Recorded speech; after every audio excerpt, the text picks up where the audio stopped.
Now, I love this because, of course, normally it would have been a busy time. My next guest has had a busy lockdown performing Shakespeare online, creating a series of sketches involving his traffic warden alter ego. So it would have been festival month, and how is what would have been a busy time performing been for my next guest, Robert Cohen. In fact, Robert, it sounds like you've actually been busier than ever. Lovely to have you on the programme this afternoon. Well, thank you.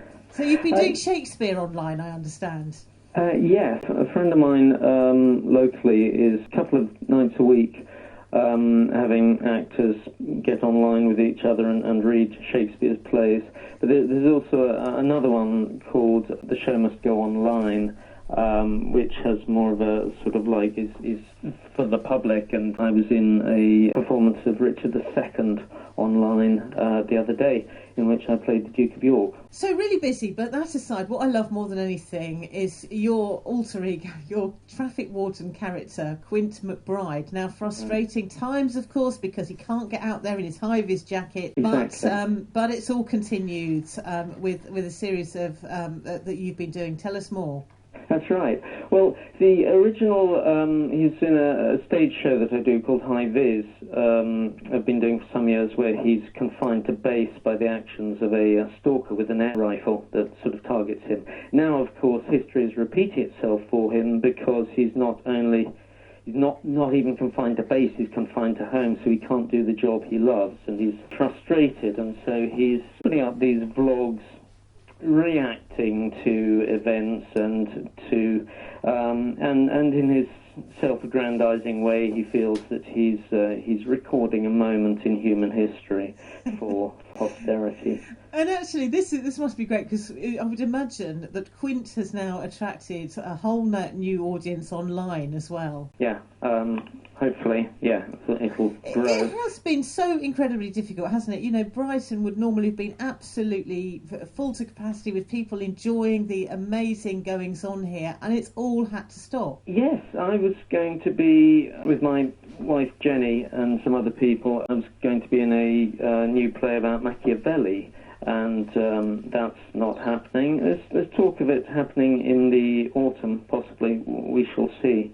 But in fact, me and Jenny, because we've been married 5 years and not quite got round to finding a place together, we are separated by Brighton and by the pandemic.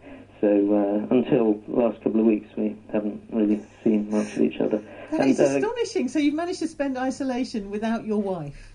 Yes, indeed. And obviously, certain things kind of feed into Quint's existence as well, because he's missing his girlfriend. He's actually a policewoman. So she's out there actually getting to do useful stuff for society, which he finds galling, because he's not, of course. He sees himself as equally contributing to society with his usual work, and he can't do it. So he believes that society is calling out for him to be put back on the streets, which is probably not true. Is there a little bit of part of you, Robert, that almost becomes Quint then during all of this? You must, when you create a character like that, you must find yourself sort of thinking, well, what would Quint think about this? Absolutely. That's what sometimes drives the creation of these things. I did a short film about him a couple of years ago, which came from me just noticing that the council were taking away some of the ticket machines, and thought, well, what Quint would think about that, you know, because they're trying to encourage people to do more on their phones. What would he think about that? And it happened to be autumn as well, so the leaves coming down and a sense of... So I built a short film around that. I actually had someone else playing Quint, Ross Gurney Randall, so that I could concentrate on behind-the-scenes stuff. But I'm back for this particular project. How do we find out more about what you're doing and catch up with Quint, Robert? Well, you can go on YouTube and put in Keeping the Faith Day 3 or Day 8. There are various days. Day 3 is the first one. And frustratingly, because of the phrase Keeping the Faith, YouTube thinks that sometimes they follow them by saying, hey, here's a thing of a Baptist congregation in America or something. And it's really not that kind of Keeping the Faith. But I just found that if you put in Keeping the Faith Day 3, that will come up with the first of my things.